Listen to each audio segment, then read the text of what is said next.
Começa agora o programa do presidente livre e independente, Bolsonaro 17. A cada 2 segundos, uma mulher é vítima de violência doméstica no Brasil. E um estupro é registrado a cada 11 minutos. 90% das mulheres estupradas não denunciam. E apenas cerca de 15% dos acusados são presos. Este é o triste retrato da violência contra nós, mulheres brasileiras. A falta de uma política séria de segurança e punição mais dura para esses crimes só colabora para criar este cenário vergonhoso. São números alarmantes que não param de subir. O PT no governo ficou só no discurso. Veja como, na prática, a situação só piorou. De 2006 a 2012, durante o governo do PT, houve um aumento de 600% nos casos de violência contra mulheres.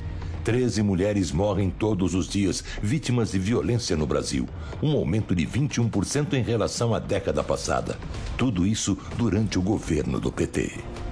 O discurso petista é uma fraude. Com Lula e Dilma, as mulheres ficaram desprotegidas. Minha saudação a todas as mulheres do Brasil.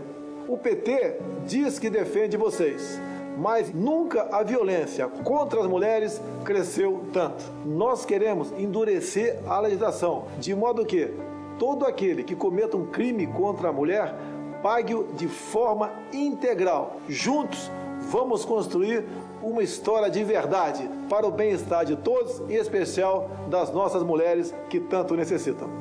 Queremos um presidente que trate o assunto com seriedade, que nos dê mais segurança e jogue pesado na punição aos agressores.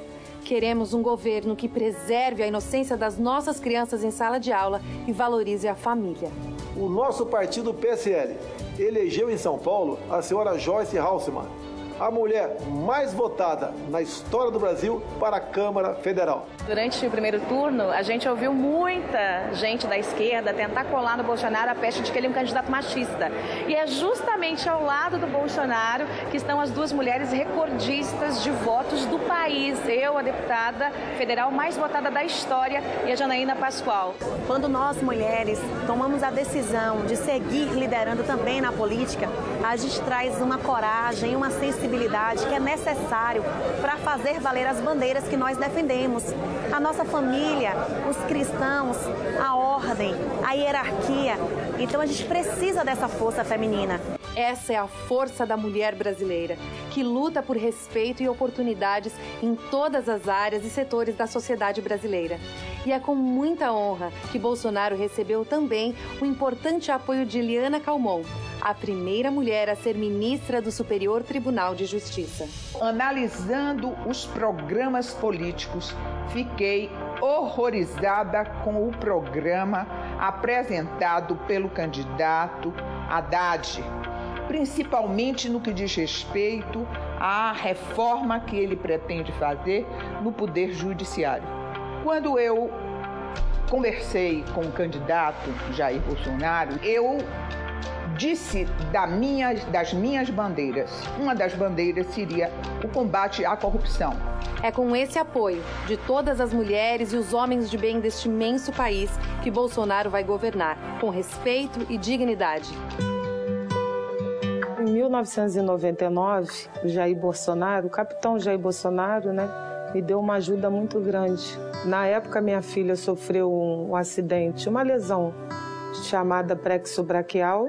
Na hora do parto, eu vi que tinha sido um acidente e constatou que o que aconteceu com ela foi muito grave.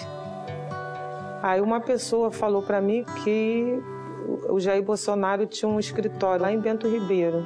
E ele perguntou pra gente, vocês já aceitam almoçar? Tem umas quentinhas aí. E ficaram fazendo as ligações e fazendo as cobranças da situação do braço dela. Ele tratou a gente com muito amor, muito carinho. Pelo contrário do que as pessoas falam, ele é uma pessoa muito carinhosa.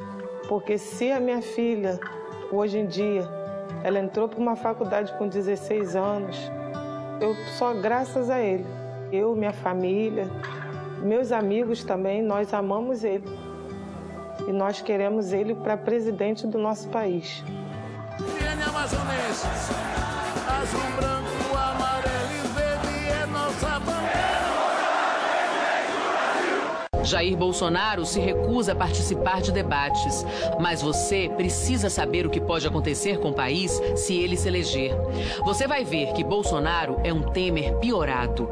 É mudança para muito pior. O Brasil de Bolsonaro é um país sem médicos para os pobres. Dá uma canetada, mandando 14 mil médicos lá para Cuba. O Brasil de Bolsonaro é um país sem escolas, sem professores, sem merenda, sem moradia, sem apoio para os pobres, sem compaixão. O Lula anunciou ontem 1 milhão de casas populares. Eu gostaria que, junto com essa proposta, fosse anunciado também 1 milhão de laqueaduras e vasectomias. O Brasil de Bolsonaro é um país sem respeito próprio. Sem Amazônia. Tem que se aproximar de países democráticos, né? E com poderio nuclear, influência no mundo, para poder você explorar com parceria essa região. Sem a base militar de Alcântara. Nós vamos fazer acordo com vocês. A base de Alcântara vai ser para vocês. E sem Petrobras para os brasileiros. A política de preços do seu ministro da Economia é a mesma que está aí, de Temer, que Bolsonaro apoiou na Câmara e que causou a greve dos caminhoneiros e tirou o gás de cozinha da cesta básica do trabalhador. Evidentemente, ele não representa nenhum tipo de renovação da política brasileira. Já está claro que o Brasil de Bolsonaro é o país da corrupção e da velha política. Da ditadura. Da velha golpe no mesmo dia. Da tortura. Meu pai, o jornalista Vladimir Herzog, foi morto a partir de torturas com afogamentos, pau de arara, choques elétricos. Esse Vladimir Herzog, que morreu, as pessoas perceberam que qualquer um podia morrer. Então esse era o Brasil na época da ditadura. Da violência. Vamos fuzilar a petralhada! No Brasil de Bolsonaro, é cada um por si. Se eu chegar lá, você, cidadão de bem, no primeiro momento vai ter isso aqui em casa. O que ele faz, na verdade, é incitar o ódio. Ele presta homenagem ao torturador? É um absurdo. Pela memória do coronel Carlos Alberto Brilhante Ustra. Uma ameaça claríssima à democracia. Eu não quero ter medo. O Brasil de Bolsonaro não é o Brasil que você quer. Agora imagine o Brasil de Fernando Haddad. Não é difícil. Você já teve a experiência. Foram os 12 melhores anos das nossas vidas antes da sabotagem de Cunha e Temer. O Brasil de Haddad está logo ali. Essa é a Maria. Ano passado ela estava no maior aperto. Maria se endividou e quase teve de fechar a lanchonete. Mas ela foi na caixa, pegou empréstimo com juros menores e limpou seu nome. Tudo com o Dívida Zero que o Haddad criou. Depois de 2 anos desempregado, Antônio foi contratado para as obras do Minha Casa Minha Vida, que Haddad retomou. Uma das beneficiadas foi Marta, que finalmente saiu do aluguel para realizar o sonho da casa própria. Ela e milhões de brasileiras. Marta é mãe do Luiz, que andava desanimado com os estudos. E agora não perde mais uma aula, desde que a escola do bairro foi adotada por uma das centenas de escolas técnicas federais que o Haddad fez. O Brasil se reencontrou com os brasileiros no primeiro ano de Haddad, presidente. Vou trazer de volta aquele tempo bom, com emprego, salário e comida na mesa. Um país com economia forte e oportunidade para todos. Tomarei 3 medidas imediatas no dia 1º de janeiro. Vou aumentar o salário mínimo acima da inflação, inclusive para os aposentados. O Bolsa Família terá reajuste de 20%. E o gás de cozinha vai custar apenas R$ 49,00 em todo o país. Eu já fiz as contas e a decisão está tomada. Agora é com você. Vote 13. Vamos todos pelo Brasil. Pelo Brasil, por todos nós. Vamos vencer a violência. Fala aí, meu professor.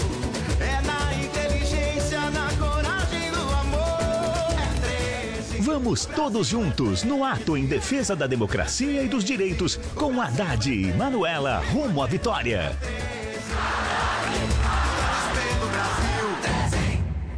Esses marginais vermelhos serão banidos de nossa pátria. Sem Folha de São Paulo! Numa democracia, o presidente não manda prender ninguém, nem tem como proposta a perseguição dos adversários. Mas Bolsonaro não é um democrata. Inclusive, eu tenho orgulho de dizer que defendo a ditadura militar. Defendo. Bolsonaro não.